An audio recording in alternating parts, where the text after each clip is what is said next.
All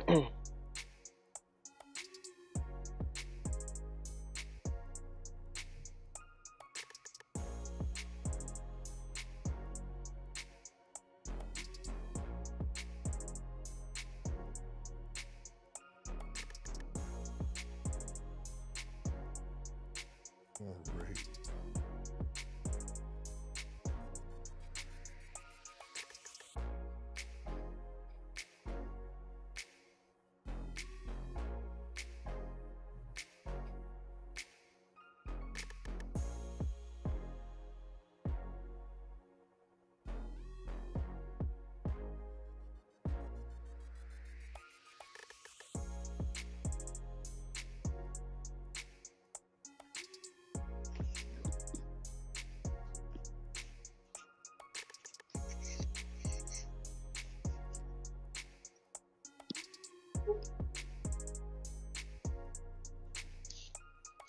Almost there.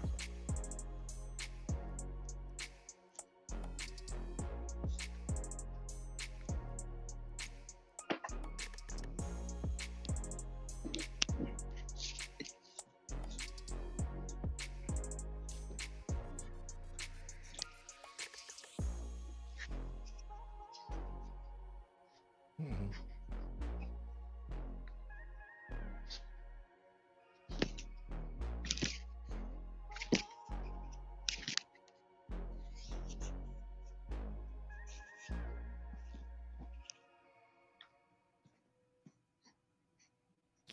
Good evening. Good evening. Welcome to Podcasters Live.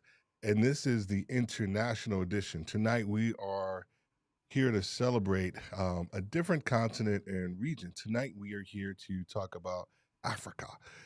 We are here to talk to African podcasters and producers who have been in the podcasting industry for a very long time, whether it's from Cape Town to Cairo to Lagos to Nairobi, doesn't matter. And everywhere in between, the African podcasters are telling their stories and they're sharing the unique perspectives and bringing new voices to the global conversation. Through their creativity, innovation, and hard work, African podcasters are challenging the stereotypes, breaking down barriers, and paving the way for a new generation of storytellers. They are building bridges between cultures and connecting people from all around the world.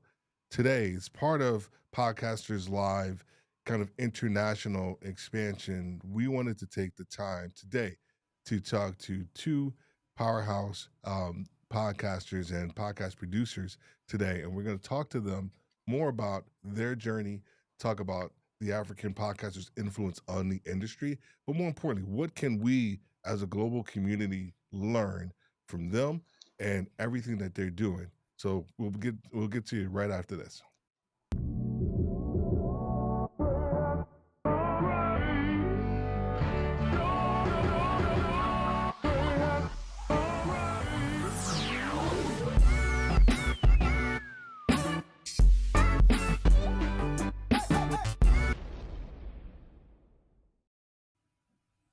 All righty, good evening once again. I'm Steve Worthy here to talk to you tonight about international podcasting, and we're going to be focusing on Africa.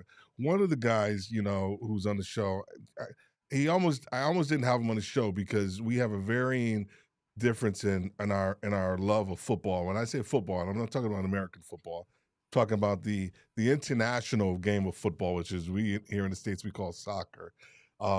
But I put that aside tonight. Because I think the agenda that we want to talk about is a little bit bigger than my amazing Manchester City football team compared to his little Real Madrid or Barcelona, whoever he promotes, whoever he goes for.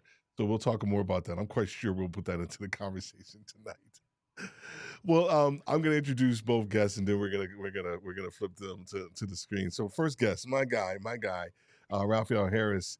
He is a U.S. Navy veteran with disabilities living in Brooklyn. Where Brooklyn at?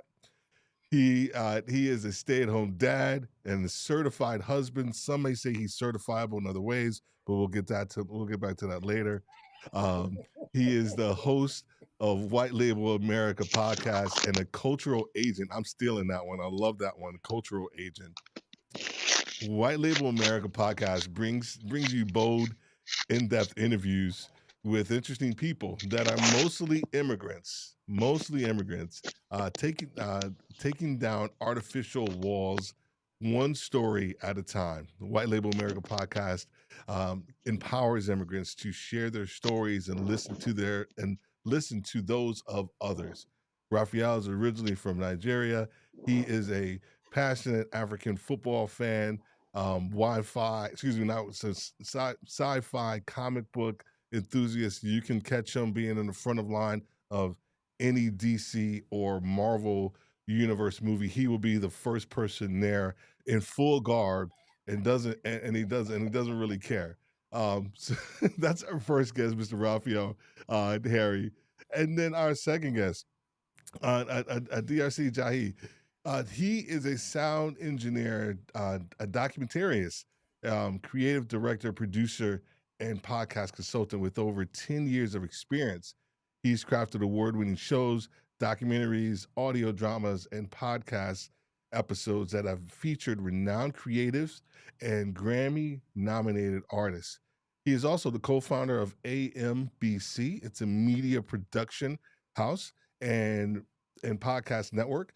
But lastly, he's recently published a guidebook for podcasters on on how to record quality audio on a budget. That is something that we actually definitely have to pick up. And so, without further ado, I want to bring to the stage these two gentlemen. How are you guys doing tonight? Hey, Yeah, thank you for having it's me. great to be here.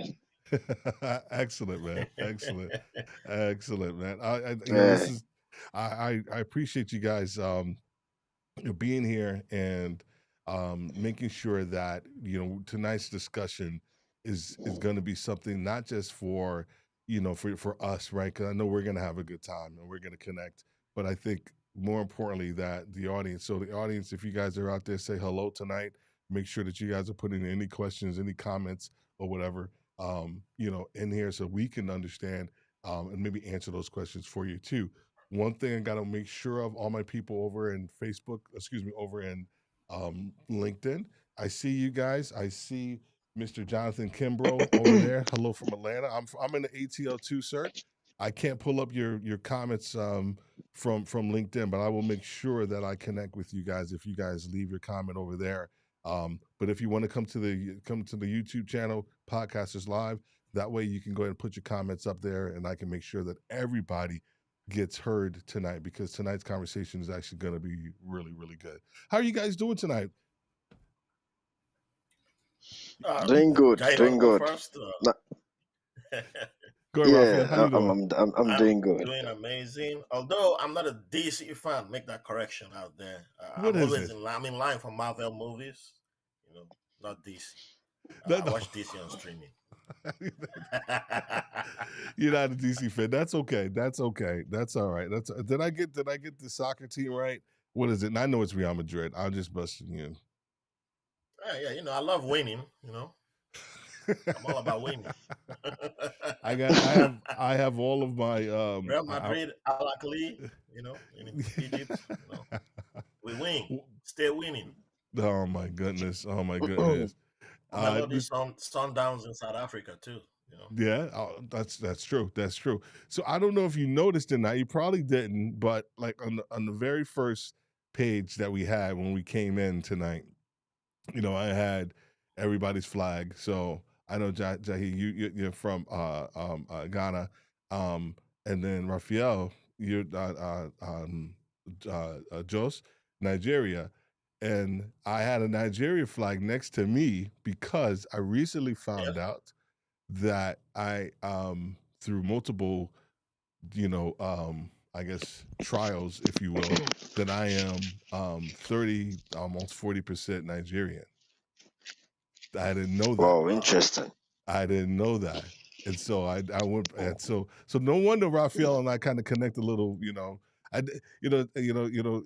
Jahi, I don't know you that well right now, but I know you're a good guy. But that's maybe that's why Raphael and I kind of go back and forth so much. Yeah, I understand, man. Totally understand. Yeah. Excellent. I Well, was born in the city of Jos, but I'm from a different part of Nigeria. However, I can also interchange with Ghana too when if I true, want. And true. I think Jai falls into that category too. He can also switch flags if he wants. Yeah, we yeah. both can switch. Nice, nice, nice. Well, you know what? I need to, I have been doing a little bit more into my, into my heritage, and so I'm excited to kind of talk to you guys tonight, just about just things in general. Before we get started, about podcasting, um, one of the things that I want people to know and to learn about is your country, is your country of origin. Where are you from? So like the first episode we have the Philippines on. Next month we're gonna have the UK. And what I want people before we get into the actual podcasting piece, because I think this question, this direction or found this sets the foundation for everything else that we're going to talk about, is if you can talk to us, the audience, about maybe a one or two things about Raphael. I'm going to start with you about Nigeria, about the people, about the country, about everything, kind of the mindset and the sensibilities that have shaped you, if you will, into the person that you are today. And then Jahi, I'm going to ask you to do the same thing. All right. So thank you again for having me here. And so Nigeria, very big country, the most populous black country in the world, and most populous African country. And so I was born in the city of Jos, which is in the middle belt region of Nigeria, literally in the middle part of the country. Um, for those who are not familiar with Jos, it's literally where it's considered a place where, for people coming from like North America, climate wise, that's like the best place for people from North America to like settle in. But for security reasons, it might not be the place to go right now. However, Nigeria is a place of about 300 ethnic groups. I've seen 500 languages. I've seen 400 languages. We don't really know how many languages we have, so the diversity is huge. Right now, Nigerian music, or music from Nigeria, let me put it that way. Music from Nigeria is hot in America and around the world, but it's mostly only Yoruba music that everybody's exposed to. So there's a whole lot of languages that we haven't tasted yet, except if you have grown in the country or you're from the country, then you know of music from Igbos, from Ibibio, from Calabar, Efik, Ijo. I'm an Ijo myself. So Hausa, which is one of the biggest three, there's three big tribes: Hausa, Igbo, Yoruba. Those are the big three that rule everybody. And yeah, so we just had our presidential elections on Saturday. I will not talk about that after now because it's not really. There's a lot of tensions right now, and I will try and stay away from that because I will switch into another person if I start talking about that. However, we're gonna have a good time here today. We tend to be a very jovial people. We love to have a good time. Doesn't matter what part of the country you're in, even the most conservative part of the country. If there's one thing you can use to trick catch a Nigerian is having a good time. Yes, we love to have a good time. Unfortunately, we have some situations right now with the security challenges in northeast, northwest. Every part of the country has something going on. But even in those places, people are still having a good time. The Nigerians don't waste an opportunity to have a good time. Is it someone just had a child? Oh, naming ceremony. If you're a Christian, then you have to do child baptism. Oh, you fell down from a tree, you got to do Thanksgiving at church. If you're a Muslim, they have their own thing they do too. Yeah, you died. Well, okay, well, we're gonna cry and wait, we gotta kill the cow too, and bury the person. Here's the real question, guys, that we just got pulled up here. And this is the question that Cher asked. The real question is, Cher, why are you gonna do that? Cher, why are you gonna do who that, has Cher? the You know I best? love you, Cher. Who You know has I the love you, Cher. But you're asking the wrong you're asking the wrong Nigerian because I'm a food lover. I don't. Jai might be the guy to answer that question, but in for the sake of the presidential election that just happened, and the wrong Yeah. person in the lead right now, and yes, I said it, the wrong person is in the lead. Um, I love to eat jollof rice from any country. I know Nigerians did not invent jollof rice, neither did Ghanaians. I have Ghanaians in my family. Mhm. I eat everybody's jollof rice. So just invite me. I'm there. I will eat it. And if you don't cook it right, I'll be like my second niece and tell you after I've eaten it and cleaned my plate. And especially with goat meat. If you make it with goat meat, I'll be there. Oh But if you don't make man. it with goat meat, yeah, you'll get a 2/10 rating You on see what you Yelp. started, Share? So You see what you see what you started? You see what you started? Let's go to my man Jahi, and so he could talk about oh, Ghana. one last thing we are crazy Oh, here we about go. football, table Oh, tennis, which we call soccer. Football is soccer, and yeah, our sports. Yeah, we like to have a good time. That's part of our good time too. that's true. That's very true. That's very true. All right, sir. Let's go. Yeah. Let's go ahead and get your thoughts on why people would want to go. Here's the one and I meant to put this stat up here and I forgot to put it, but the number of Americans, of African Americans that are leaving the United States and actually going to Ghana has increased year Yeah. over year and year over year. Um, can you talk a little bit about that, but also talk a little bit about what we just spoke about? Like, what is it about Ghana that's so amazing? Not just so much that Americans want to leave to go over there, but just about your upbringing and everything that it's actually formed you into the person that you are today. Okay. Hey. Thanks for having me. I'm trying to set up my camera. I don't know, for some reason, so I'm just not getting the best of picture That's fine. at the moment. But yeah. So yes, my name, my name is DLC Jai. I'm actually a mixed. My mom is from Nigeria. My dad is Ghanaian. So I kind of spend the formative part of my year in Nigeria, in Lagos. Although I lived in different parts of Nigeria, you know, for academic and work reasons, and then before also, deciding to move permanently to Accra. During this time, I was also going to and fro between Nigeria. There was a time I was going between Nigeria and Accra and Ghana. So, but I've been in Ghana for a couple of years now. Maybe going to 6, 7 years now. So that I've been in Ghana. So, what I can say about what is so great about Ghana that a lot of diasporan African, are moving in now would be the fact that first the atmosphere is good, Hmm. you know, especially Ghana.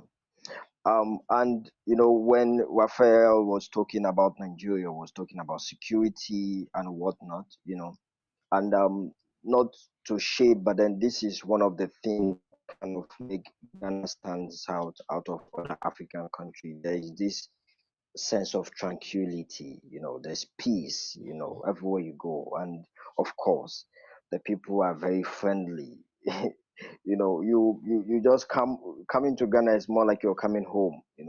When you see how the people interact with you, it's more like you've known each other for your whole life. And so that give a sense of like a deja vu, like like something familiar where you've been before, but then it's new. So and also I think for diasporan Africans, it's coming to Ghana also give this sense of belongings, Hmm. coming home. And then it's like the first time you've seen a lot of black people being the dominant population, unlike what you're probably used to growing up, where it's more like white or mix of white. Not that we don't have white people here, but then it's more people that looks like you, Hmm. that you go to shop to, and then there is no distinction. Nobody knows whether you are an American, you're an African. Everybody is just the same color, just black. So it's now all about your potential that just makes you stands out, Mm. and then yeah. So it's just basically that. I love what you just said. It's all about your potential. When no one, when Yeah, you have that equilibrium, if you will, where no one really knows kind of like who you are from a lineage standpoint, then all you actually have is your yeah, potential. Ooh, okay. exactly. We starting off strong already, man.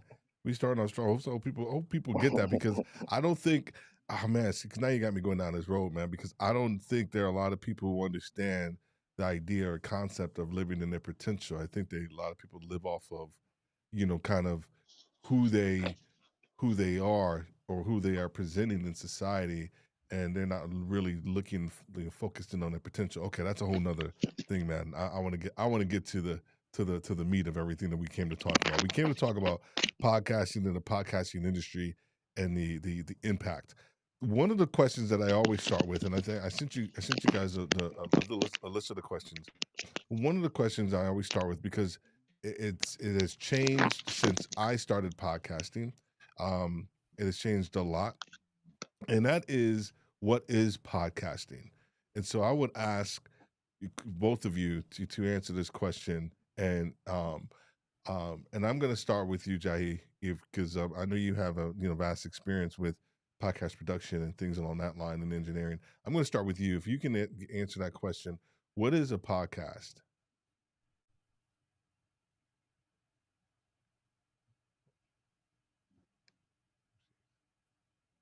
Did you, Jahi? Did you hear me? Oh, you may have. All right, we may Oh, have that's close. may have gotten disconnected. That's okay.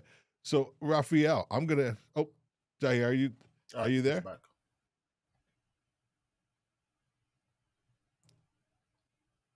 All right, Raphael, I'm gonna start with you. If you can answer Okay. that question, and then we'll go, and then we'll loop back with Jahi. Sure. So for me, podcasting is simply internet radio. That's just my basic um, description. Internet radio.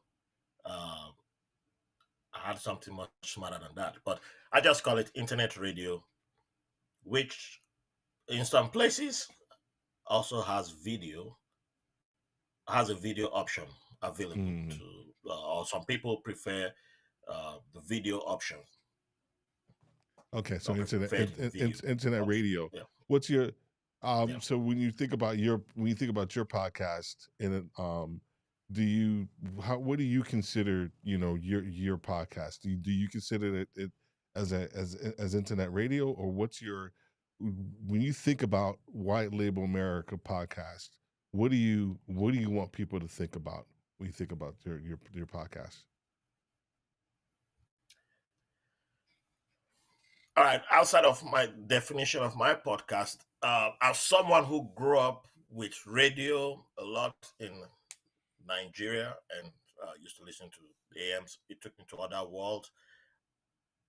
One way I can explain podcast to people from back home when I'm trying to get them to listen to Mm-hmm. podcast, radio has to be incorporated into my um, my explanation. Otherwise, some people are like, "Well, you're taking me too far." Even if I say YouTube, so I have to watch it. So it's just internet radio. I'm like radio, but it's like it's on the internet, but you can pause, you can stop it, and then catch on anytime. You can pause and play it. It's just like but listen at your own, on your own, at your own pace, On your own, yeah, and you're like, yeah. oh, yeah. So all right, so internet and radio combined together. I always use that anytime I'm talking to people who aren't, because most time I'm talking to people who aren't familiar to podcast listening. and Hmm. some of them have, I believe one or two have. That's how they've started listening to podcasts. Oh, okay. Excellent. Okay, Jahed's back with us, and I think I don't know if he can hear me or not, but I know he's your camera actually is Yeah, perfect. It's perfect right there. yeah, I can. Right. Yeah, right there. Okay, It's okay. right there. It's right there is perfect, man. You had me going roller coastering for a second there. Good, sorry. If you can go ahead and answer kind of give your perspective on the question around what is a podcast, because like I said, you've had a lot of experience in working with podcasters and producing podcasts, and just wondered if Yeah, what you think of it is in line with what the quote unquote industry standards are. yeah. Um, can you hear me? Yep, got you. Yeah. Great, great, great.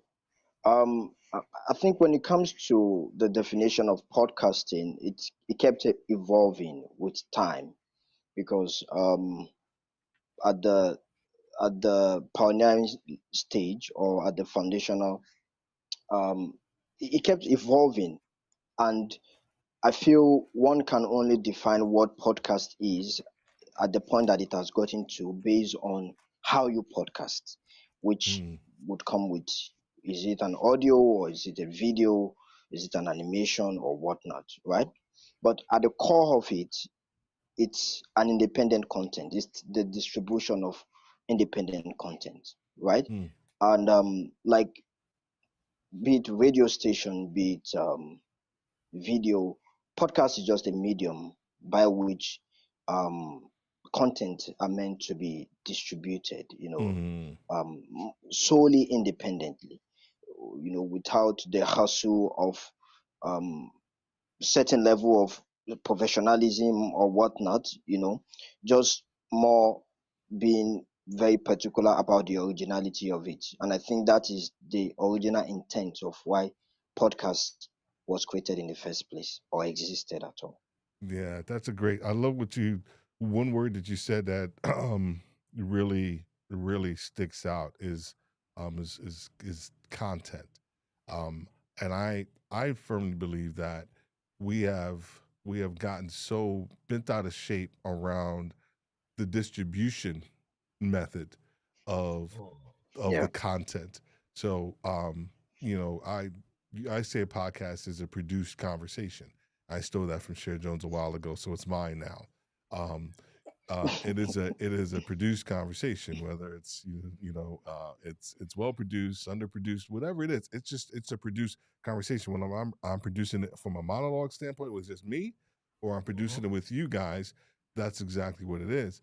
But I think the powers that be, if you will, have always looked at it in the context of RSS feed, and of Mm. course with the opportunity to download it and get it as much as as whenever you want it, right? To Raphael's point, so there's a combination of Raphael and what you're saying as well too. But I think the distribution method has become more important than the actual vehicle or content in and of itself. And so I am a strong proponent that it's not about it is about the RSS feed in the context of the ability to download it, but I think we got to make sure that Yeah. we focus in on the content piece first, because that's what people are here. They don't care about how I get to listen to it. They care about what I'm listening to. I don't know if that makes sense or if Mm, that resonates with you guys or not. mm. Yeah, it does make Go ahead. sense. I think my definition is guided more on the end receiver. Mm, true, Yeah. true, true. And actually, I saw an article on the conversation that was talking about radio, the anniversary of the 100th anniversary of radio in South Africa. So this year will be the 100th anniversary of radio in South Africa, and I think I have the number of because they were comparing number of listeners to of number of podcast listeners in South Africa to Mm-hmm. radio, Mm-hmm. and I was surprised by the number of young South Africans who still claim to have a radio with them. So it still makes sense to Yeah. And I think if I was still back home, because I remember by being back home, I still had the little transistor radio. Like Right. Jai, do you still have one of that? You completely No, on the internet. He's laughing. completely. He's laughing at you. He's like, "Nah, man. Maybe I'm showing my age, but yeah, it says 94% of South Africans over the age of 15 confirmed in a recent survey that they own the radio set in one form or the other. I was like, well, but at least you can own a radio on your cell phones too, so that counts. Let's go real quick before we move to the next set. uh, We got just one person in there. It says, "Hello, what's going on, Florence? How are you doing? Good to see you." And this, of hey, course, she's saying hello to Cher Jones as well. Anybody, if you're in the audience, you have a question or you have a thought, please go ahead and make sure you go ahead and put it in the comments, so we will make sure that we get that answered for you. By our gentlemen that are here talking about podcasting and the correlation between Africa as well. So I'm glad you. and I'm glad you. answer the Go jollof ahead. rice question. What'd you say? I said Jai did not answer the jollof rice question, by the way. Oh, you didn't. Oh, that's right. No. So here's a question. Is I'll put it back up. I'll put it back up. Well, he already said No, he's in two worlds. He can tiptoe in two worlds. So he's already said that. exactly. Except I have to be, if you put me in the hot spot to answer that question, then it means you just have to prepare me a visa to move to the United States. Well, well, you gotta go up to New York. Then you gotta go to Brooklyn because they have way more better restaurants, Nigerian restaurants than we do here in Atlanta. I'm not saying Really? that we don't. Come on, man. I mean, I know we do here, and I know we do here in Atlanta. But I'm just saying, I think come on, man. New York's a melting pot. It's so many freaking different cultures. Atlanta's Atlanta. You know, it's no New York. With all the Nigerians there, I'm surprised. That's There is. Believe me, there is, and West Indians, and I mean, all over the place. But I just think in New York, you end up getting you get the best of the best because that's where a lot of people from different countries, of course, end up going first and establishing, yeah. and then they say, oh, what's this place called Atlanta? Then they move down there. All right, so let's do this. So I want to talk a little bit about, Raphael, when did you first hear about podcasting, and then when did your thought around White Label America podcast kind of come about? Did it come about? Did you already have an idea for a show and you heard about podcasting, or you heard about podcasting and then you thought about the show? Talk to us a little bit about the kind of the genesis of your show. Awesome. So that's a great question there. So I heard about the word podcasting in, I believe, 2009 when the website I used to write for, the owner of the website invited me to come on her podcast. I used to write about La Liga, La Liga football, and Spanish players nice. playing in other European leagues. The summary of Spanish players playing in other European leagues. And she was like, there was an El Clasico, El Clasico round table. For those who don't know what El Clasico is, it's when Real Madrid and Barcelona play each other. It's called El Clasico, match of the century in Spain. And I was invited to come to a round table, and she was like, "Oh," I was like, how's that going to work?" She was like, "Oh, I'll invite you. It's like a Skype call. We'll talk about the game. You're great at talking about soccer, so you just it's like a phone call." I don't know. Okay, sounds easy. And yeah, but I was in a different mental space back then, and after the recording, I freaked out, and I was like, "Oh, I must have sounded terribly. I was the only black person there. Everybody must have been a professional. There was a journalist. I was like, oh, I must have." So I never listened to that recording. I don't even know if that website does not exist anymore. So I don't know what it sounded like. But I just maybe that even led to my eventual burnout where I stopped writing about soccer.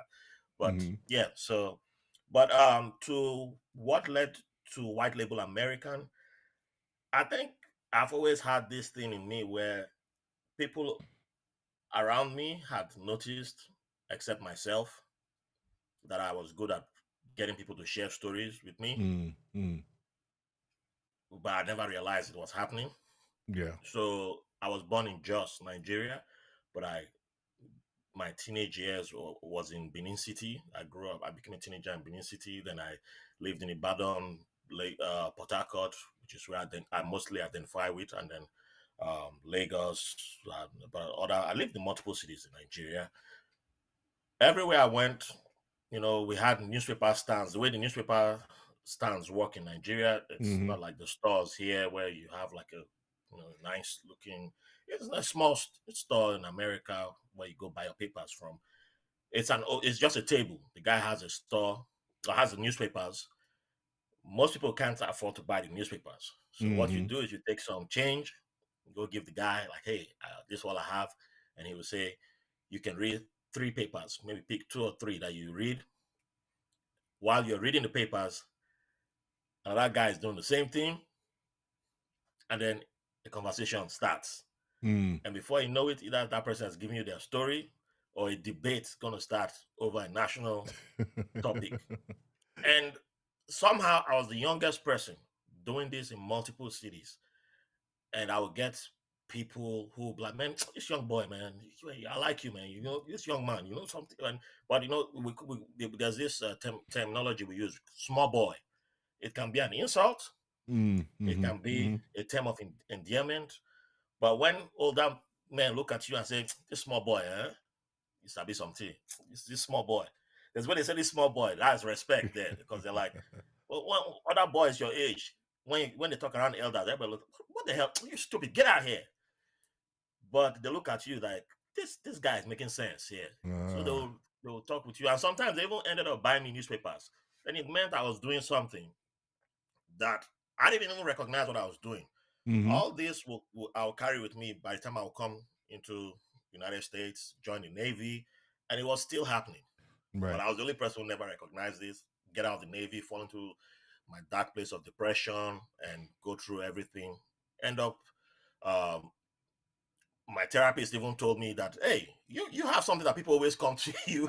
you you sure you want to stay hidden from people? Right. And I was like, I don't know. And somebody came to me eventually in 2016 and said, hey, I think you should start a podcast. And I was like, I know that word, podcast. I've heard of it before. Wait a minute. That was 2009. I remember. I was like, hell no. And the guy talked to me, and eventually I will start. It was the wrong podcast, ended up stealing everything I bought. But everyone Mm. around me was like, dude, you got something. Why don't Yeah. you, every taxi you take, taxi drivers start telling you their stories, people open up to you. Yeah. Why don't you do something with that? And I was Yeah. like, huh. Yeah. That's when I realized that over the years, people had been sharing stories with me. Right. I just took it for granted that, it doesn't matter what part of the world I go to. Like when I went to London the first time, the taxi driver was from Iraq. And Mm-hmm. he was like, no, he couldn't believe that I was born in Nigeria because he said, no, I don't sound like the Nigerians that he has met. And we started arguing, but a joking argument. Right. And he didn't want to take cash from me. I was like, no, man, I still got to pay you. But I mean, I will keep my money if you don't want it. But it happens everywhere. Yeah. I mean, he would have made a great guest for my podcast, but I wasn't thinking of a podcast then. So Right. all these are breaking down artificial walls. I've been doing it for a long time. So why wouldn't I start a podcast where people can come share their stories and I use it to break down artificial walls? If I've been Mm. doing it in my own life for like forever. Nice. So the title, though, right? What's the foundation or the mindset behind the title? Because the Yeah. title, it could be, when you think, because when I first found you, I was like, okay, what is this one about? I think remember Corey said it earlier too. He said, Corey is the founder of Black Podcasters Association, and Corey was like, hey, dude, initially I wasn't even going to let you into Black Podcasters Association because Yeah. of the title of your of your podcast. So if you can quickly just talk about like where that title came from, and Oh, then sure. how does that Sure. play into to your guests and what you want to get out of them. My friend, a fellowship mate from the Navy, he was one of those that encouraged me when I wanted to give up podcasting. And he was like, dude, you get people to open up to you, share their stories. Why don't you start a podcast called White Label American? And I said, what? What kind of title is that? He said, you need a title that's going to make everybody say, pause and look like, hey, what is this? I got to check it out. This name stands out. And Mhm. your title is literally, you are defining who is an American. It's from your own definition on who you're picking out who's an American. You because you before I came to United States, my when you say immigrant, the picture Mhm. I had in my mind was just only a white man and a white woman with two kids, picket fence, and it will take me reading an article from the Guardian. I think it was 2016 about immigrants versus expatriates, Mhm. and I was like, oh wait, huh? Wait a minute, there's something wrong. And I saw that I've been picturing the whole thing wrong. And I was like, yeah, we don't see the right. There's a whole, it's like, oh, only one type of people are. There's stories that need to be told. Who's an American? Well, I'm not, I'm included. Other people are included. I want diversity of stories. So, no, it's white labeling. Companies do it all the time. And Mm. which better place to do that with? It's America. Because there were people who existed here, and then somebody came and said, you all are Americans now. Mm. So it's white labeling because companies pick stuff that already exists, put a label on it, and say, this is what we're going to call it now. So Mm. why don't you call your podcast White Label American? So I did a quick survey without even realizing it, and I tested it out on about 25 of my contacts. And the person who said, man, you're racist to white people. Why are you going to call it this? And I was like, you know what? He was the type of person that would say that. And I was like, if that's the person complaining, I was like, that's a good sign. That's a good Yeah. sign. I'm Nice. going with that title. And that's how I Excellent, ended up man. with White Label American. Excellent. Excellent. All right, Mr. Producer, Director Extraordinaire, Mr. Jai. I want to hear about when you got this podcasting bug, because based on everything I've read, it looks like there was already some radio production possible, things that you've already were doing, and then it could have possibly led into that. But you go ahead and tell your story, because I think I want everybody to hear about your journey from where you were to actually podcasting and producing everything right now. Yeah, great. Thank you so much. Um, I can't actually categorically said the time, remember the time that I first heard the word podcast, but then I could tell you when I actually started podcasting. Yep, go for it. And I think for me, I started podcasting before I actually knew what the word, like the term words. I never knew that there was a terminology to describe what I was doing at the time. It started in my back in the days while I was in high school, as you people call it secondary school over here. So when I was in high school, just to there are certain subjects that I suck at, like finance, economics, and whatnot. I just particularly don't develop, this interest in them. So for me to be able to excel in those courses, what I do is I record myself with the limited phone we had at the time. I think I had this Samsung T-Mobile where you could just record for some you could record for like 30, like yeah, I think 30 up to 5 minutes. Some the limit is just like maybe a minute, or why some 30 seconds, depending on the phone you're using. So I started with voice notes. So I would make like a voice note of myself, like just recording definitions of definitions of certain subjects or topics, just to record them, then kind of play it back, which is now more like audiobook. And at the time, I don't Mm, even know what mm, an audiobook is. So then I'll just kind of play it back and then just listen to it. When I'm in class, I just listen to myself. So I realized when I play that like one, two, three times, it just become like a second nature. Like it just mm. sticks, you know. And that was why a couple of my friends like, "What are you listening to?" One day, a friend of mine came to take my earpiece and like, "What are you listening to?" Like, "Are you listening to yourself? Like, how did you do this?" You know. And that was how it started. And then I have my other people from other classes, other courses were like, "Can you make something for this subject? Can you also record for this subject?" That was how the whole thing started. And then it got to a point I started adding music, you know Mm.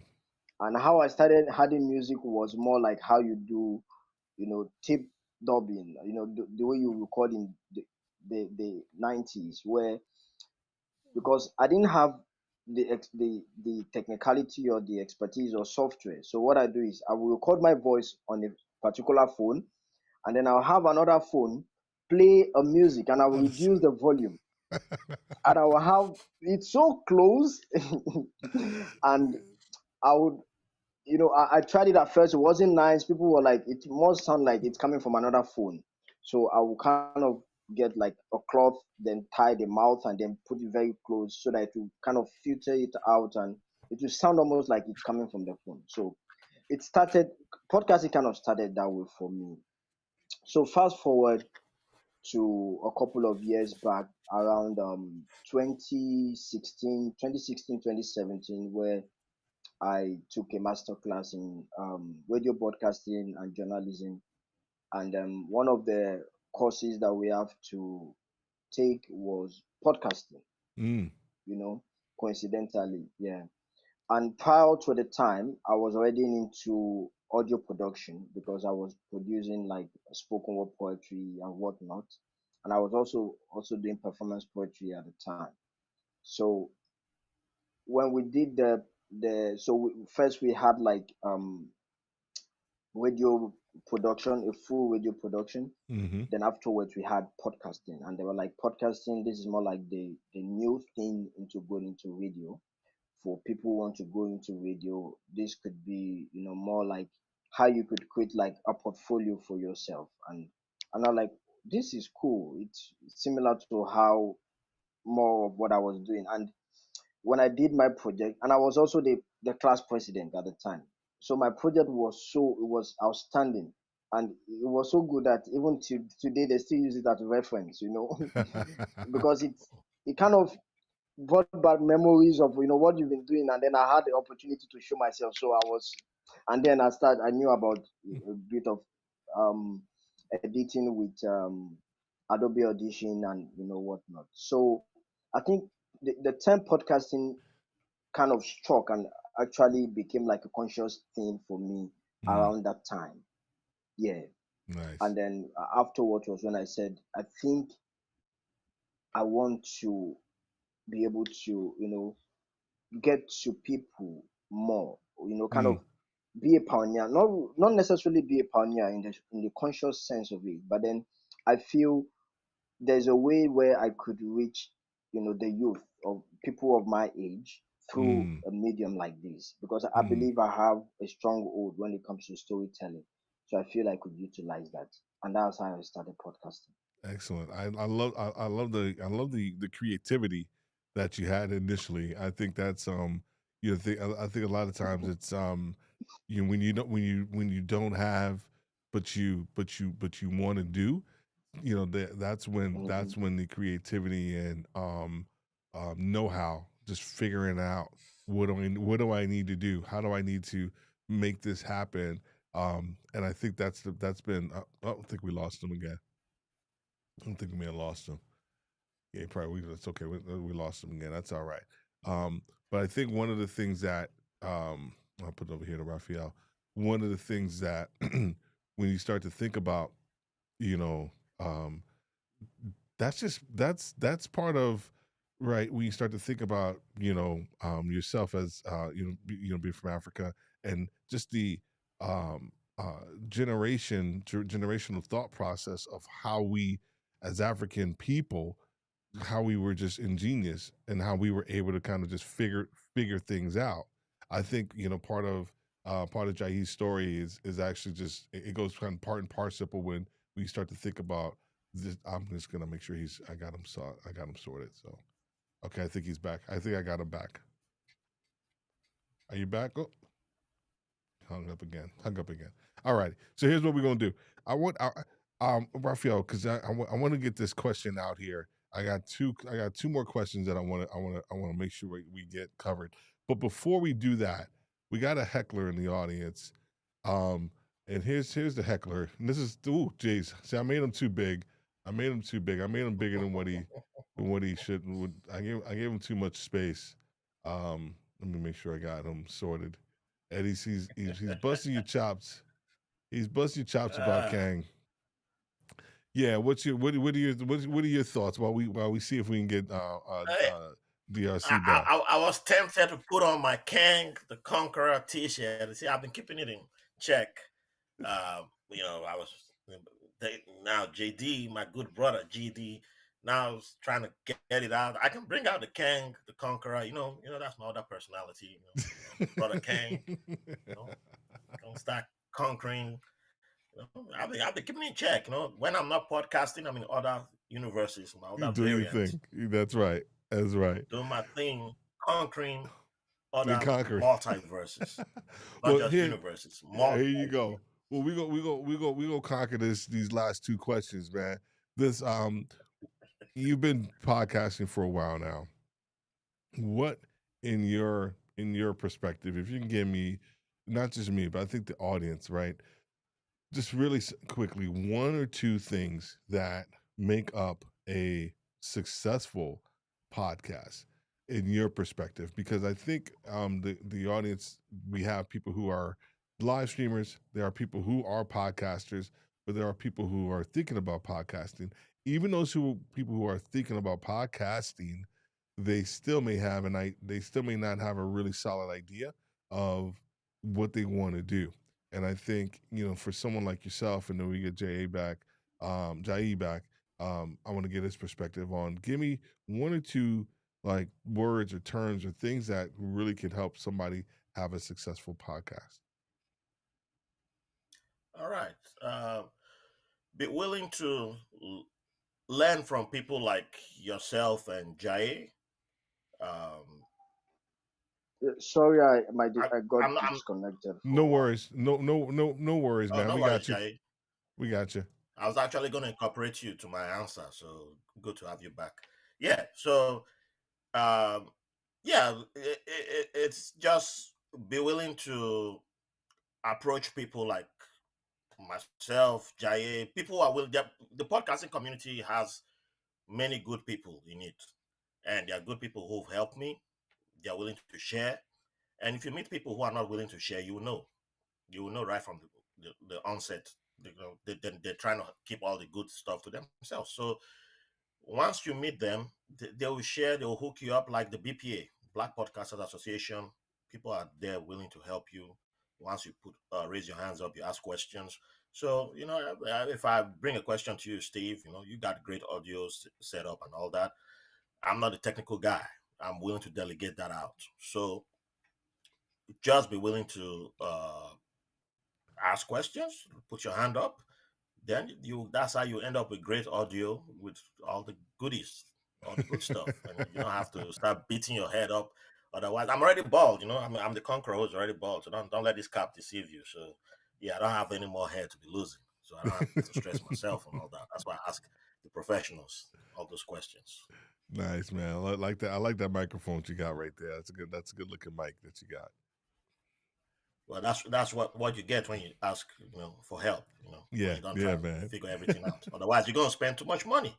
You can entertain yourself too. You deserve to be treated nicely.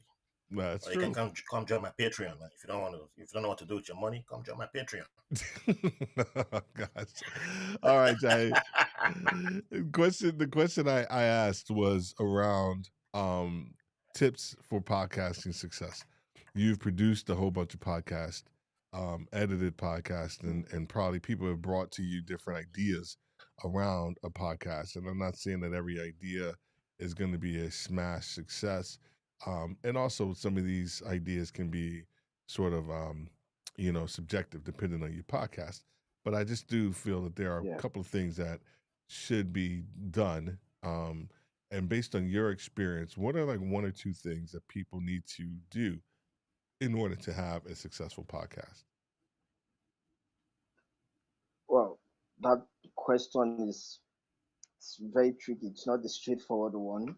Mm-hmm. Um, a successful podcast could be people just wanting a large listenership. A successful podcast could also be somebody wanting to make money out of podcast.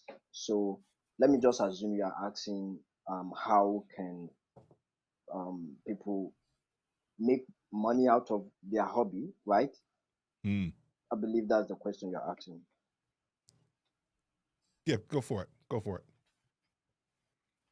Yeah, so I think the concept of podcasting should just be approached with um, the same way you're going to approach if you're going into any career.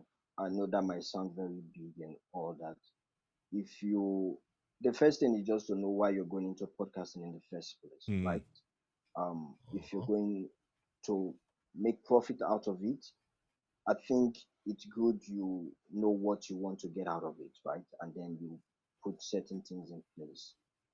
If it's you want to promote your brand, right? It's just about getting your projection right in the first instance. Why are you going into podcasting? Yeah. Right. I Yeah. think that is very important. When you get that right, then I think along the way there's all like Raphael said, there's always something pointing into in the direction at which where you want to go. Mm. Right. So in terms of running a successful podcast, I don't really know. There's no like an overall tip as to running the as in how to be successful in podcasting. It's just the same tips that applies in life. Being consistent, you know, Mm-hmm. dedicated, self-driven, and very passionate about what you're doing. I believe passion is very important thing. But then you also know how to channel that passion so that Mm. you don't wear out. Right. Yeah. So those are just the basic fundamental. It's just the same fundamental principle that applies to anything you're doing in life that also applies to podcasting. Just taking out the technicality aspect out of it. Yeah. See, I But if think. you are asking me, Yeah. Go ahead. yeah, Go ahead. but if you're asking me, yeah, what you need to start a podcast, or to start a good podcast, which could become a successful one, I would say a lot of people think you need to have the expensive mic, the Mm. expensive gears, the whatnot, and I could say right now, I believe even with your smartphone, you can start $1 million podcast. You know, it's just about meeting the right people, being a part of the community. Community is very important. Mm. Community is very, very important. Given the fact that podcasting, the podcasting space, it's it it's exciting, it's fun, it's everything, but then it can be overwhelming at times where you have a lot where you can't keep up. This is where community comes in, to get the encouragement that you need, to get the technical support, advice, workshop. Those things goes a long way. Yeah. Yeah. Agreed. No, man, I appreciate it. No, I think there's a couple things that I was able to pull out of there that just from a success standpoint, success, and the idea is that success can mean every different to other people. It's different for every Mhm. Yeah. person, but fundamentally there are things, right? So you talked about, I think, Raphael talked about ask for success, ask for help, and both of you talked about like I always think about it. Start with the why. Like start with your why. Why are you doing Yeah. this? If you don't have a strong why, or like you talked about your channeled passion, right? If you don't have strong channeled passion or a strong why, then guess what? When this gets hard, get you're gonna fall by the wayside. So I think everything that you just talked about, and then the other thing that will help you when those two kind of get low, whether it's your why or maybe your passion a little bit, is the community. The community is the one that actually will be like, okay, dude, didn't you say you were going to, you know, um, produce once a week? What happened? Hey, do you need help editing?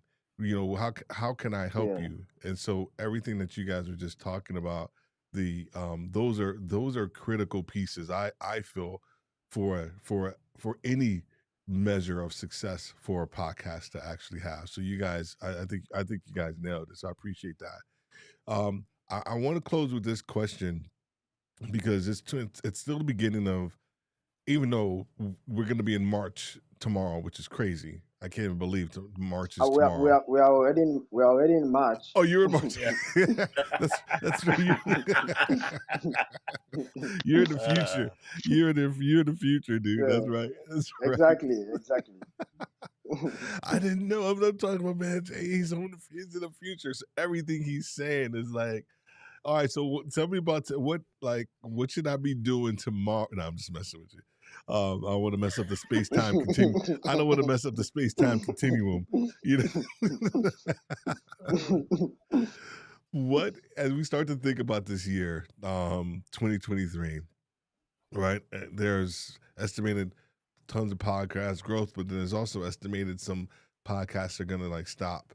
Um, I want to Yeah. get this is not about success, but I want to get your prediction. Like, give me for each one of you, and I'll start with Jahan since he's right here. Give me like a prediction that you see happening in the podcast industry for 2023. Um, and then I'm gonna go to Raphael. Mm, mm.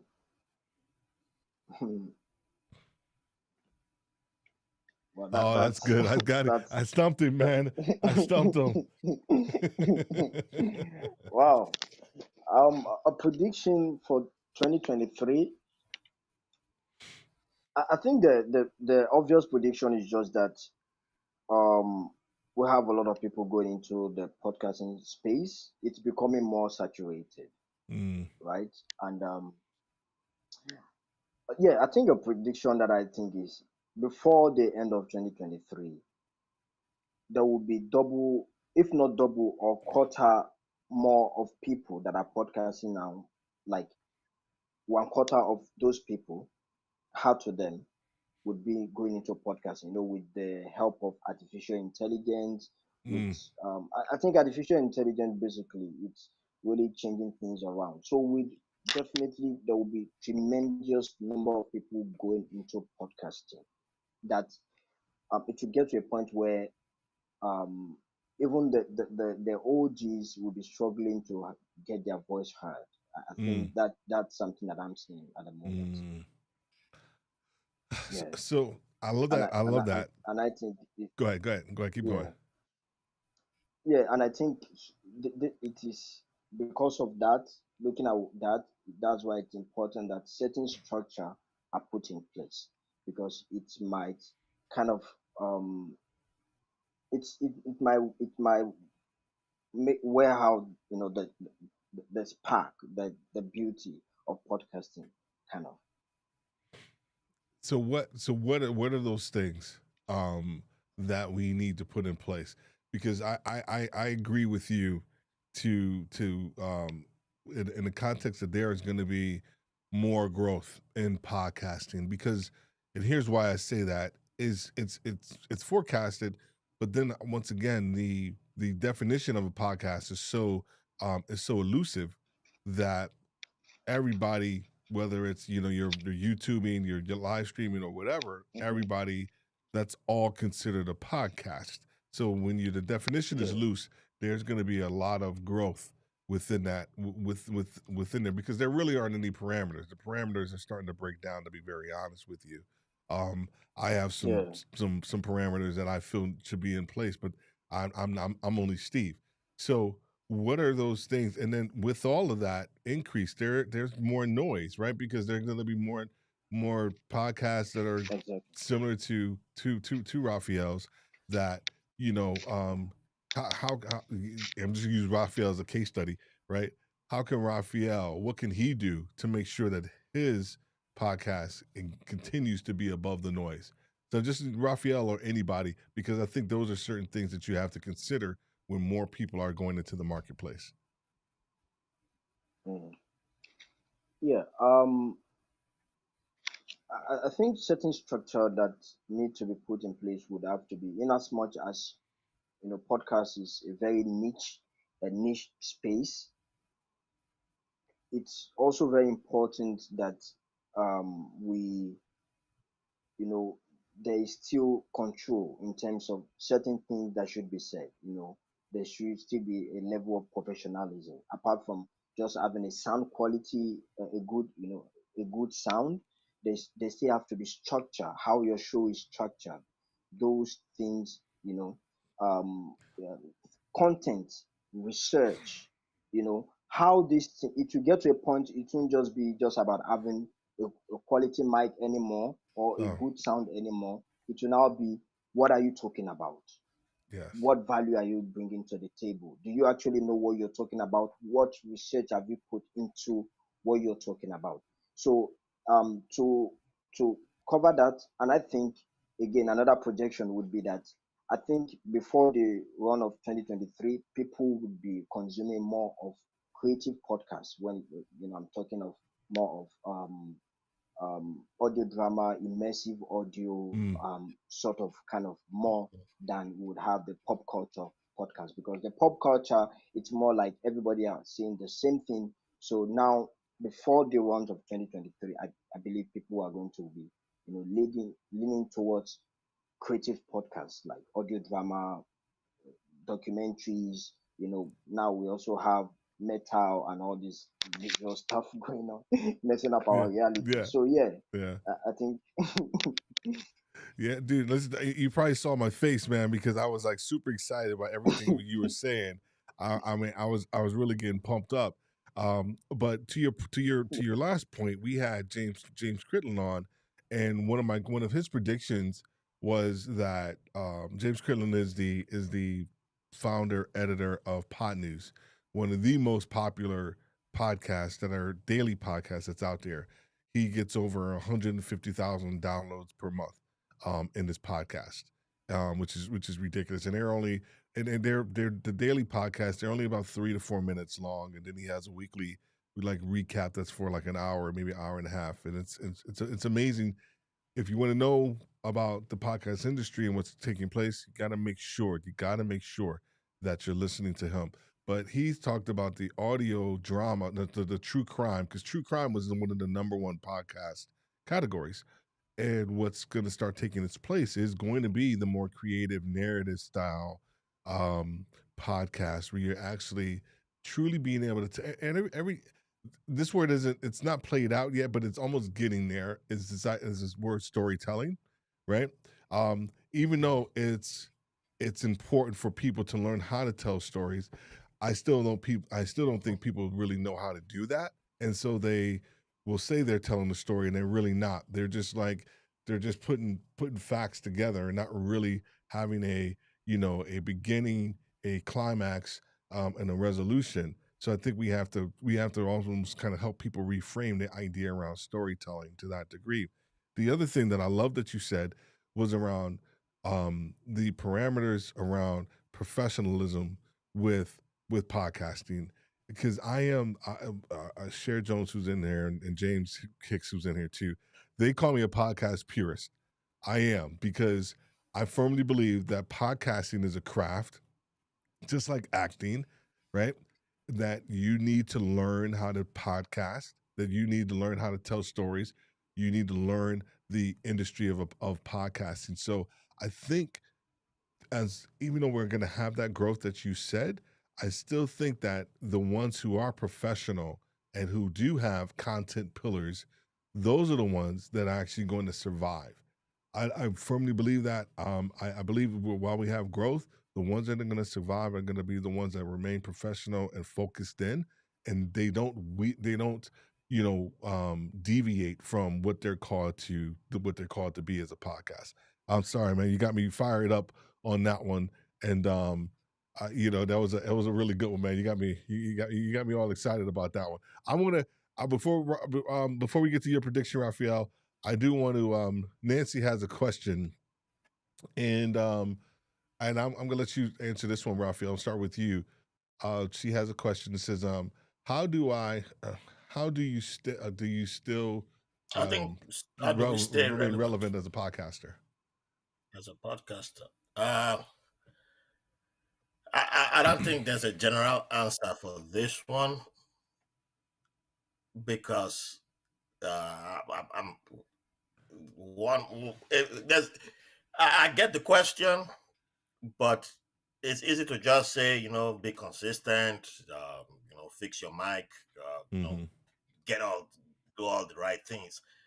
But I don't believe everybody should be in podcasting because Say it. it Come was on, just like say at the it. beginning of the, I'm not gonna kick you off the show. Go ahead and just at say the it, big man. like at the beginning of the pandemic, everybody just jumped into podcasting. I have a good friend. He's but he knew he didn't want to do podcasting for long. Everybody was at home. He said he wanted to do a short. It was just a short goal for him to interview a few family members, and he did it. And he stopped within a few months. That was it. He was out. I think so many people can't do that. They just can't set that goal and say, okay, I just want to do it for 1 month or for 3 months. And there's nothing wrong with doing that. Everybody starts trying to compete with like somebody you can't compete with, and it's hard to tell yourself that or look in the mirror. So it now becomes unnecessary burden that you add on yourself. So what if like my producer Josh Wilcox, he started Yeah, podcasting and realized that um his talent, he preferred being in the background. He yeah, preferred being in the shadows. He loved being an audio guy like Jay. That's where he loves it. So he moved to the sound, and that's where he excels in. So yeah. why some people will have to figure that out for themselves. You have that's one way to stay relevant. You might Mm, not be the person to be in front of the mic. Like mm, I'm in the process of doing something like that. I'm not saying I'm ending White Label American, but my 4-year-old is asking me to. She wants to do a podcast. She wants to do a podcast every day, so I have to produce a podcast for her. That means I'm creating something for her. That means I'm moving behind the scenes, yeah, right? I'm staying relevant. I'm using that example. I'm trying to create something for my nieces in Nigeria. My nephew hasn't made up his mind if he wants to do, but if he comes tomorrow and says, I want to do something too, or he wants to join his sisters, I'll now create something, but I'm also creating for them. It's staying relevant. That is staying yeah. relevant. Mm, But it's like the moment you start in front of the mic, too many people have this idea that you must stay in front of the mic forever. No, you can end it and say, hey, I'm moving on or I'm done. There's mm, nothing wrong with that. It's not the end of the world. yeah. You can go write a book. You know, that's another thing I'm planning to do. So there are so many ways to stay relevant. It doesn't have to be one size fits all. There's nothing wrong. And if True. you want to keep doing podcasting forever, yeah, keep doing it. So Nice. you just have to figure out what works for you. Good. Good deal. All right, Jai. Could you answer Yeah. that I don't question, know or if you Jay want to take wants a to add stab to at it? that. Because we got one more question too that I want to bring up. I can't hear Oh, you. can't hear you, Jay. Can't hear you. Sorry, I mute myself. I'm used to the clubhouse mentality. When I'm not Oh, talking, I just mute myself. no worries, man. So how to stay relevant? That's a very that's a very real question to ask as a podcaster. But then I think I'm actually starting a podcast. It's called Audio. It's actually to help. I'm not using this to promote myself, but then I am to help podcasters, in every step of the way on how to go about creating quality podcasts from concept development. Mm, I think when you're starting a podcast from the onset, it is very good that you do a proper planning in terms of what your niche is, yeah, right? The narrower your podcast is, the more relevant it stays. 100%. If I'm Say that again. Say starting, that if again. I'm starting Say that again. Say the that the again for the narrower, people who didn't the hear it. now, yeah, the narrower the concept of your podcast is, the more relevant it stays. If I'm starting a podcast on sport is a very big topic to talk about, right? In podcasting, it will wear me out as an independent creator. So what do? I narrow it down to cricket or to rugby, right? When you narrow it down to rugby, then you can also narrow it down maybe to a team or a club. That's it, even with that, it is easier for you to build a fan base or to build, listenership and then a community.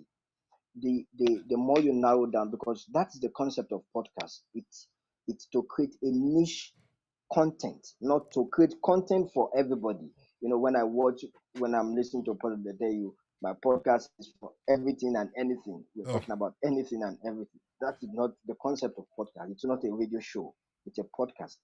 So when you niche down your show, it makes it easy. It makes it to execute most of what you want to do.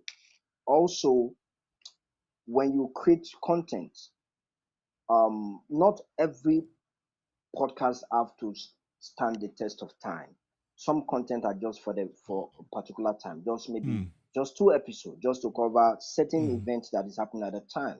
It's still relevant. So you could do that podcast when you see that the relevance of that is no more. It's two options. Either you start a new podcast if you still have the will, or you have another concept, or you evolve the objective of the show. mm. you know so I believe those are the ways which podcasters can stay relevant. The fact that you created a podcast and is no more, well, you can have a podcast that you created in the past that is no more running. You can just be part of your repertoire. That doesn't mean that your podcast must, you still have to be releasing episode every year and or whatnot.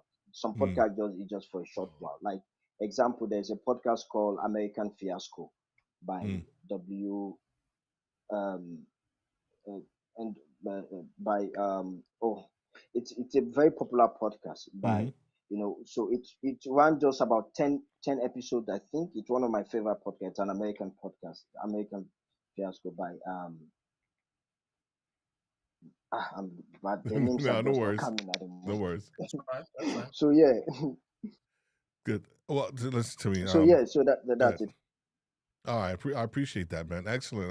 And hopefully, Nancy, that helped you. I want to add something to that too, because one of the things that we talk to people and we teach people about, and I'm glad you said that around the more narrow your podcast is, the more relevant it is. I Mhm. 100% agree with that, and I think the tendency is that when you find your podcast maybe feeling a little bit irrelevant is because it's starting to stretch, it's starting to move out of that niche, and you starting to almost kind of like what we call in project management scope creep. When you have a very specific idea of what you want to have happen, but then everybody and their mama start to hit in your ear, or you start to look at social media, and then your project starts to creep in size. And it's the same thing when you start to think about your podcast. Initially, it may start out, or hopefully it will start out narrow, but when you start to listen to, during Harbinger, all these other people, the scope of your podcast will start to creep and start to get a little bit bigger. I think you actually have to continue and constantly kind of rein it in, because if you don't do that, then it will become irrelevant. The other thing, and here's the thing that people don't get, and I'm going to educate y'all real quick about y'all podcast. Your podcast is for a specific person at a specific time in their life. Understand that. we want people to stay with our podcast from the age of 25 to the age of 65. Your podcast isn't relevant sometimes to a 25-year-old or to a 65-year-old. It could be relevant to that person wherever they are currently in their life. And then once they've moved past that, that's fine. There are other people within that audience or within that niche or that psychographic that will need your podcast and will need your niche. So the moment we start to try to serve everybody, this continuum of a 25-year-old to a 65-year-old, we start to scope creep. We start to podcast creep, right? And that makes us irrelevant. Your goal as a podcast is to take whoever they are and to move them where they currently are on to the next thing. Our podcast, Retail Leadership with Steve Worthy, we focus in on store managers and the multi-unit leaders, period. Now, when we start talking about retail CEOs, that's when we move into helping them from a coaching standpoint. But our podcast is to move those people along that career journey. And then once they become senior vice president, executive vice president, they have probably, been they've kind of graduated using our content to get them to where they need to be. So please understand that. I hopefully, and I think because we get so caught up in our podcast, like, oh my gosh, I want to help everybody. Listen to me. Your podcast is for a period and a specific period of time to help move people through whatever it is that they're going through that your podcast episode or podcast is going to help them through. All right, my bad. I had to get that out. It was in there, man. I had to get it out. All right. We got a heckler here, but he's, I love him to death. He's a good heckler, Mr. James, and he says, how do you be a global podcast? Do you have thoughts on how we can start to stay relevant outside of our geography? Good question. I'm not going to tell him that was a good question because I don't want him to get the big head, but it's a good question. Raphael, what are your thoughts? Yeah, I don't. My answer is literally from what James Cridland said when he was on your show. That's I still haven't implemented everything that he said, but yeah, there's a lot more people outside of. I'm based in the United States, so there are a lot more people. And Jay is in Ghana. Ghana's population is not close to Nigeria's population, but there are other countries where they speak English, and their numbers, like India, is like a giant place. That's a subcontinent. It's called a subcontinent, and that's a market right there. So, what are we waiting for? Try and get in there. There are people who are benefiting from that market. So, what are we waiting for? Go in there. Go in there. You gotta go where the numbers are. Go where the people are, right? And I was looking at the Edison report. I thought I'd closed it. I just opened it again, and the video content seems to be people seem to be gravitating to the video content amongst Black listeners. So that is not limited to only Black listeners in the United States, because YouTube is still king on the African continent. So I think that's a way of myself twisting the Edison report, because Edison report does not include YouTube, but YouTube is big on the African continent, is big outside of United States. Many people consume podcasts that way, and I know YouTube is doing something with podcasts right now, or is about to launch something with podcasts. So you just have to stay tuned to what's happening around the world and see how you can tap into that and then use it for yourself. Yeah. I like what you just said. See what's going on around the world, but then to kind of carry our points forward around narrowing your podcast, but like what's going on around the world, and how does that fit into your podcast? Like, Raphael, you were just talking about the elections over in Nigeria. If you have a political podcast, right, and you want to grow a more international audience. Maybe it's having somebody on that's from Nigeria and talking about Yeah. the elections that have taken place over there, and also how the government over there may be different than the government over here in the United States and Canada or whatever. And so I think we people put themselves into too much of a box, and they don't think outside that box where there's content for days, man. And there are people out there willing to come on your podcast that are really good ambassadors of whatever it is, the topic that your podcast actually talks about and helps. um Oh, Jack, sorry. One quick go for thing it. No, to go ahead, add. man. I forgot to add. There's also podcast conferences, Yes. festivals happening in other places, parts of the world, and like a podcast, Podfest Cario. I think they have something coming up in about 2 days, but it's not digital. So unfortunately, because I'd asked them um, on their Instagram page, and they said it's not digital, not virtual. I mean, so you Yeah. have to be in Cario, but that's how you reach out to people like that, and they love to collaborate. Podfest Africa, unfortunately, did not take place this year. AfriPods, Kenya has a big their internet infrastructure. There's lots of podcasters there, so collaborate is another way. Collaboration with podcasters. I've done stuff with Jaye in the past. I've done stuff with podcasters in South Africa. Yeah, podcast. I need to do stuff with podcasters in India because I would love to be in there. So yeah, reach out to them. Podcasters love hearing from other podcasters too, right? So that's the one 100%. one trick that never fails. So It yeah. doesn't, and that's exactly why we started doing the international editions, is because we see the need for spreading the messaging, if you will, of podcasting, the kind of to a more global community. And so that's why we're doing this. And Jay, I want you to answer this question, then I'm gonna get back to Raphael. Also, people, if you have any questions, if you have a question or something like that, go ahead and make sure you put it in the comments, because we'll be closing this up here a little bit. But I want to make sure, if there is a pressing question that you have, go ahead and make sure you ask it. Go ahead, Jai, if you want to answer the Okay, James question. okay, yeah, Sorry. yeah. I think it's the truth is there is no such thing anymore as we are living in a global village, right? And there is no such thing as just doing content for Accra or doing content for Ghana or whatnot, right? Because what is more important? There is no such thing as say you want to do content for everybody. No, then it's doing content for nobody. Mm.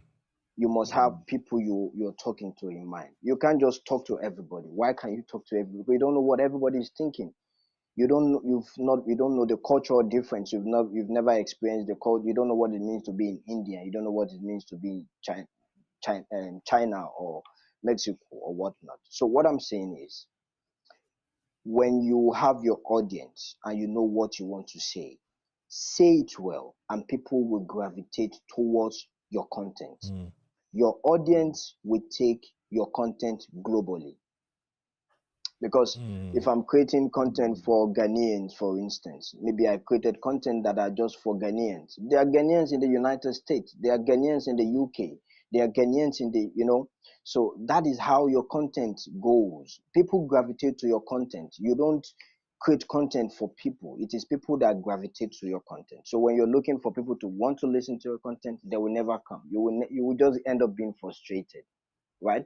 So have an objective, know what you're talking about, narrow down your content, have a niche, just have one person. That's all you need. One person is all you need, right? And lastly, look at, I would like to just talk about Afrobeat, for instance. Look at Afrobeat is going global. The concept, the fact that Afrobeat is going global, are they still singing all of the songs in English? No. But people are gravitating towards the melody, Yes. And now everybody is saying Anigbo and Shayo, Anigbo. Some people don't even know what it means, right? But the sound is good, because this is something that has been that being perfected over the years till it gets to the point where it got to now. And people Mm. were like, I think I like that. I would like that in my tea. Add it to it. Man, listen to me, dude. I wasn't falling asleep over here with my head down. I was literally taking notes. And here's the funny part is that I'm gonna have this video, right? And I can easily go back and like look at it. But every guest that I have on, I always take notes too, because I don't know, this is how I learn. And Mm-hmm. your audience will take your content global. Say it well. People gravitate to your content. And then here's the one, and I'm stealing this one. I don't care. I'm taking this one. Content for everybody is content for nobody. Yeah. That's the Steve Worthy one right now, Jay. I'm sorry, man. I completely I already sent that I already sent that to be trademarked. So you can't even say it anymore now, or you're gonna have to send me a check. I guess the next time I have to come for permission, right? I'm gonna send you a cease and desist letter like right after this show. You can't. No problem, man. No problem. Oh, I love that one, Charlie. man. I love that one. I love that one, though. But content for everybody is content for nobody. Please understand that. Yo, we still got to get this last question out for Raphael around your prediction for 2023, and then we're gonna close. We're gonna close it up. The predictions. I think most of it has been covered, but there's a case at the Supreme Court right now. I'm trying to see if I can recall what it's. I can't remember what it's called, but it's someone suing Google, I believe. Mm-hmm. And depending on how that case goes, it's titled. I think that their child was unfortunately killed. It was the algorithm kept forwarding terrorist-related videos to the person who ended up killing their child, and they are suing Google for the way the algorithm works, and there's a whole lot of things. But if you listen to hashtag Sister-in-Law podcast, which is a very great legal podcast to listen to, I think that will have ramifications depending on how that ruling goes. And you know how the Supreme Court right now of the United States is. I think that's something to look out for.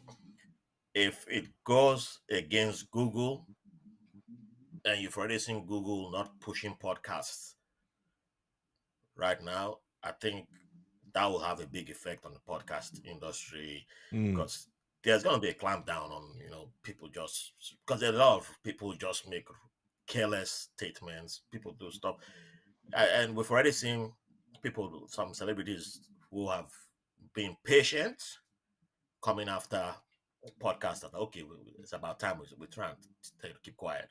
So my phone tried to. I wasn't telling you to do anything, but my phone tried to step in. So I think depending on how that ruling goes, and then I'm also watching the EU. The EU has been stepping up in trying to regulate social media, and because I'm someone who believes in regulations, I believe podcasting. Right now, podcasting is still the wild, wild west. I believe eventually there has to be regulations. There has to be regulations in the podcasting field. Yes, it's kind of democratized. Everybody's in.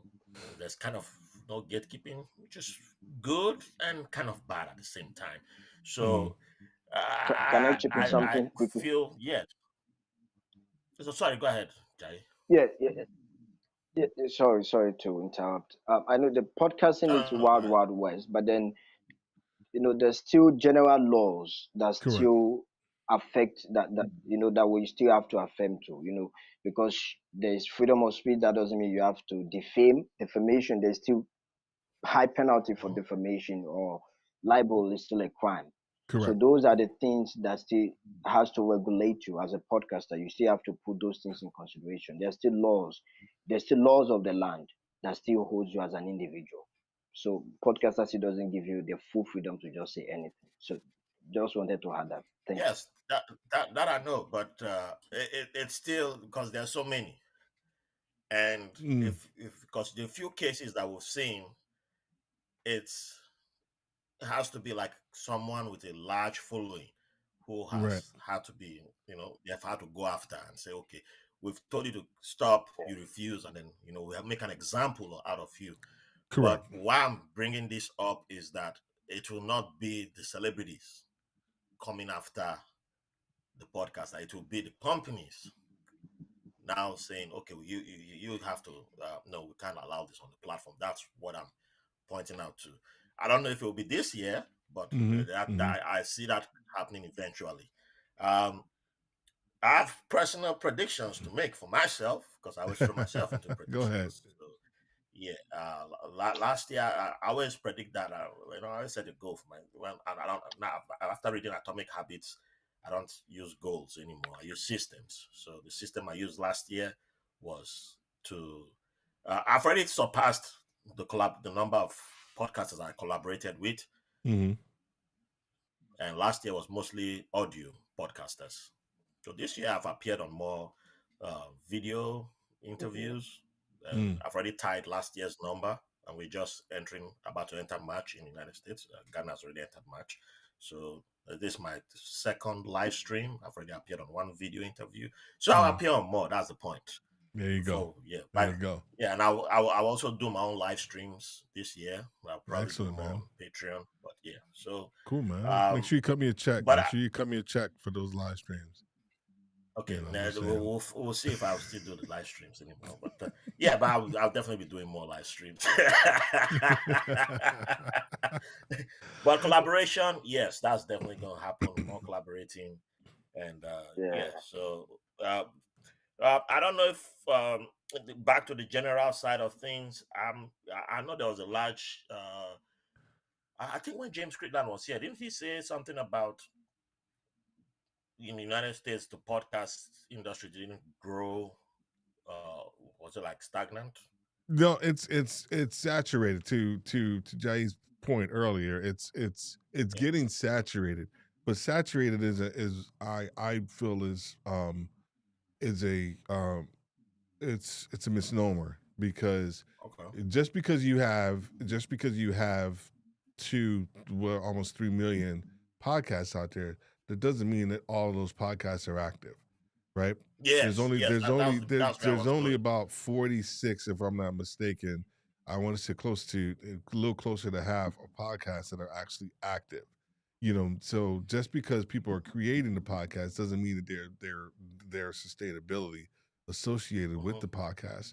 So I think to Jay's point earlier around the professionalism and consistency and your message and your content pillars, all those things, if you are consistent with that, with your messaging, you know, those other people are going to fall by the wayside because they're not going to compete because it's almost just like it's they're gonna get to the point where like, well, I sound just like so and so. I gotta have to try to do something different, and then they go outside of their core audience, and their core audience is like, dude, I Yeah. have no clue what you're talking about anymore, and they fall off, Yeah. and they're not getting the downloads or the listenership that they used to have. So if you are remaining, central to your core over time, you are just going to continue to beat people out, and that's where the consistency. I know that's we beat that word to death, but that's where it has to take place with your podcast. And I'm an example of a person who started very wide and then focused in. And once I Mhm. focused in, it was like I had content for days, and I still have content.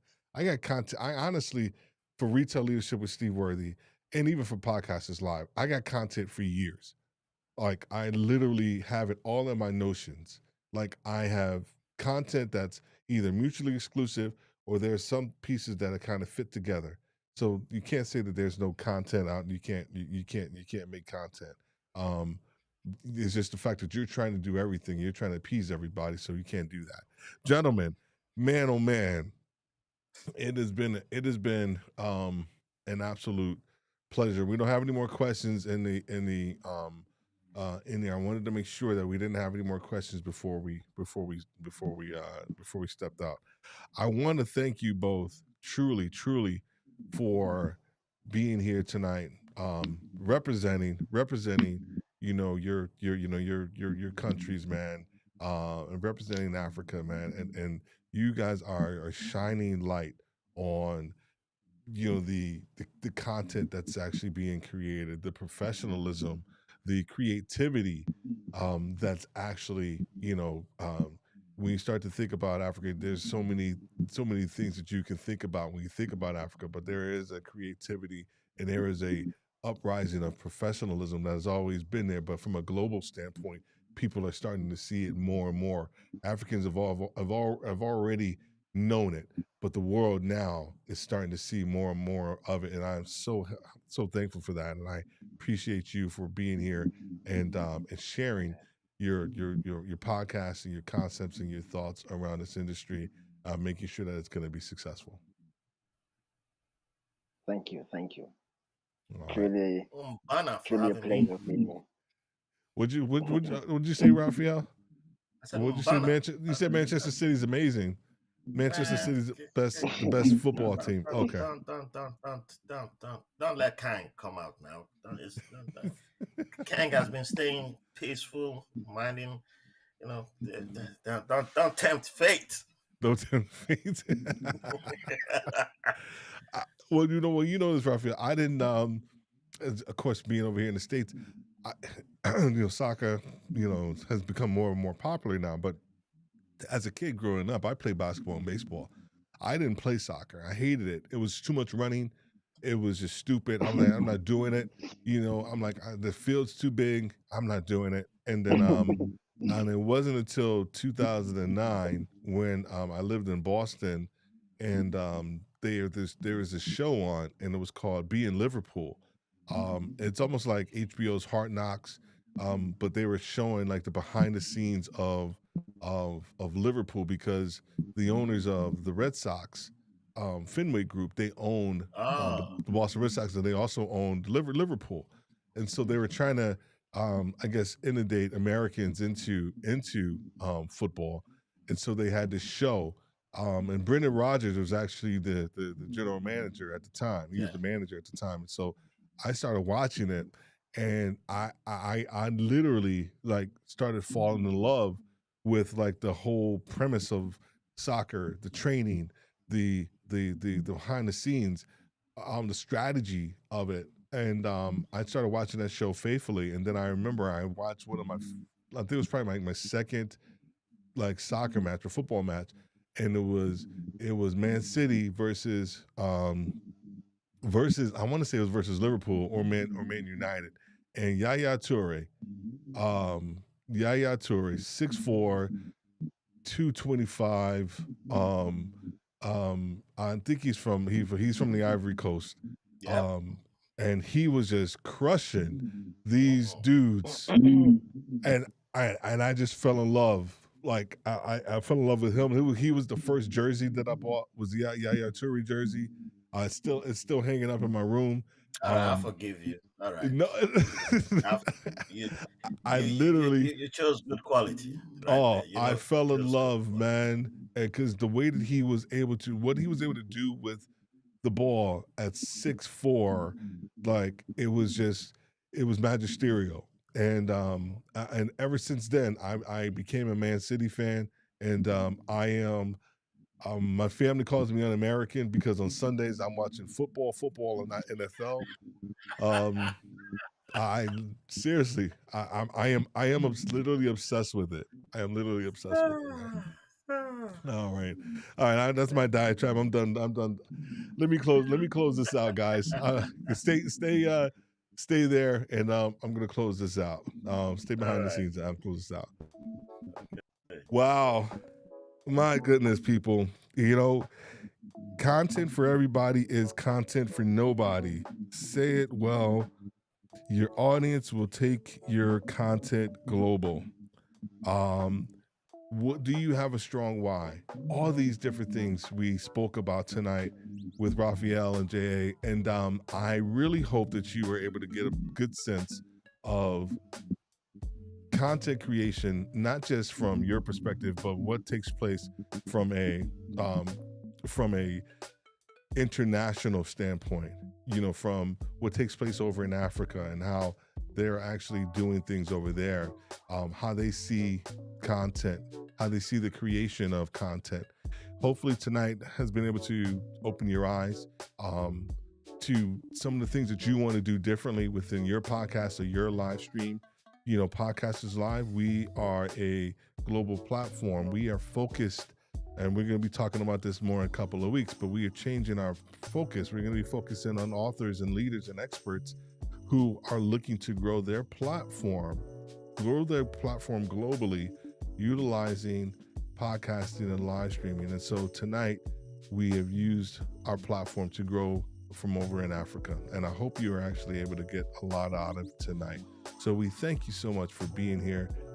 You can connect with us at Podcasters Live on each and every platform. Connect with us and make sure that you be with us coming up.